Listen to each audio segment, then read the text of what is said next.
أعوذ بالله من الشيطان الرجيم بسم الله الرحمن الرحيم Kisah kelahiran Nabi Muhammad SAW penting untuk diketahui oleh umat Islam. Selain menambah wawasan, pengetahuan tentang sejarah kelahiran Nabi Muhammad SAW dapat meningkatkan rasa cinta kepadanya. Nabi Muhammad lahir pada tahun Gajah. Tahun kelahiran Nabi Muhammad disebut tahun Gajah karena ada sebabnya. Pada tahun yang sama pasukan Gajah Abrahah menyerbu Makkah dengan tujuan menghancurkan Ka'bah, namun pasukan tersebut ditaklukkan oleh burung ababil. Setelah penyerangan yang dilakukan pasukan Gajah, Nabi Muhammad lahir dari rahim ibu bernama Aminah. Kelahiran Nabi Muhammad tepat pada malam menjelang dini hari Senin, 12 Rabiul Awal tahun Gajah yang bertepatan dengan tanggal 20 April 570 Masehi. Nabi Muhammad SAW lahir dalam kondisi yatim. Ayahnya, Abdullah, telah meninggal dunia. Nabi terakhir ini diberi nama Muhammad oleh kakeknya, Abdul Muthalib. Penamaan Muhammad pada anak laki-laki Aminah ini menjadi suatu pertanyaan bagi kalangan orang-orang Quraisy. Kepada Abdul Muthalib, orang Quraisy itu mengungkapkan keanehan soal nama Muhammad. Sungguh di luar kebiasaan. Keluarga Tuan begitu besar, tetapi tak satu pun yang bernama demikian, kata orang Quraisy. Saya mengerti, dia memang berbeda dari yang lain. Dengan nama ini saya ingin agar seluruh dunia memujinya, jawab sang kakek Nabi Muhammad SAW. Ada kebiasaan ketika bayi yang baru lahir di Makkah, yakni bayi yang baru lahir itu diasuh dan disusui oleh wanita desa.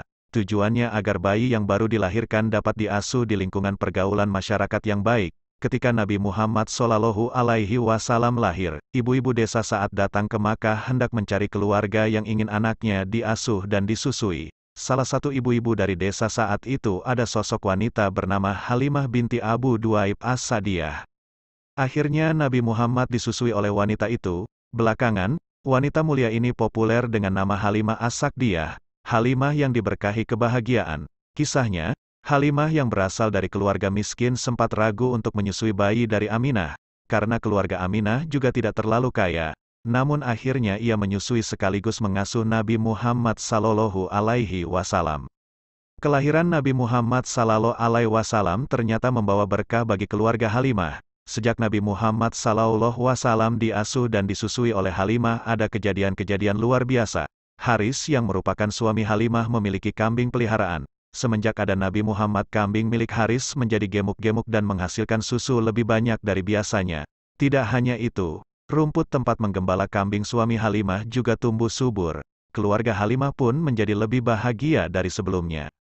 Masa kecil Rasulullah. Semasa kecilnya, Rasulullah tumbuh dan menjalani kehidupannya seperti pada anak pada umumnya. Adanya tradisi Quraisy pada zaman dahulu, pada hari ke-18 membuat ibunya harus menyembunyikannya di pedalaman.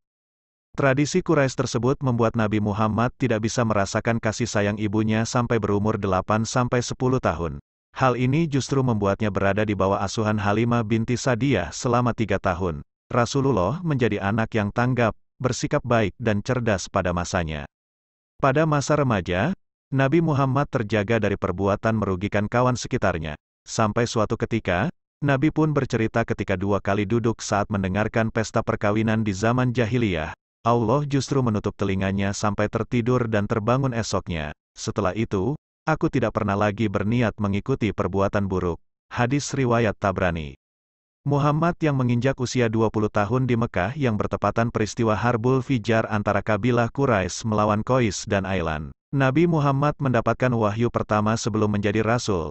Nabi Muhammad sudah mendapatkan beberapa karunia istimewa dari Allah seperti wajahnya terlihat bersinar dan bersih. Hal ini nyatanya menjadi pertanda kebesaran Allah yang menandakan akan datangnya Nabi terakhir dengan kedudukan tertinggi sampai akhir zaman. Nabi Muhammad mendapatkan sebuah mimpi ketika malaikat Jibril menghampirinya. Rasul pun sedang menyendiri di dalam gua Hira, tepatnya di samping Jabal Nur. Turunlah wahyu pertama yang ia bawakan dari Allah, yakni surah Al-Alaq 1-4. Wafatnya Nabi Muhammad. Abu Bakar sebagai sahabat Nabi Muhammad yang sedang tidak di Madinah. Terjadilah peristiwa sangat menyedihkan. Rasulullah wafat bersamaan dengan turunnya wahyu Allah, yakni surat Az-Zumar ayat 30. Artinya, sesungguhnya kamu akan mati dan sesungguhnya mereka akan mati pula. Nabi Muhammad mulai sakit di bulan Safar tahun 11 Hijriah. Beliau sakit kepala dan demam hingga akhirnya membuat suhu tubuh meninggi. Kondisi ini terjadi selama kurang lebih 2 minggu.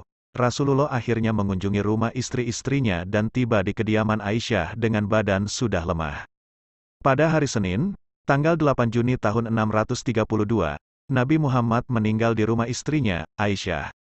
Nabi Muhammad meninggal karena sakit, dalam usia 63 tahun, ketika posisi kepalanya sedang bertumpu pada pangkuan Aisyah. Ketika Nabi Muhammad baru saja dinyatakan meninggal, banyak kerabat dan para sahabat yang tidak percaya.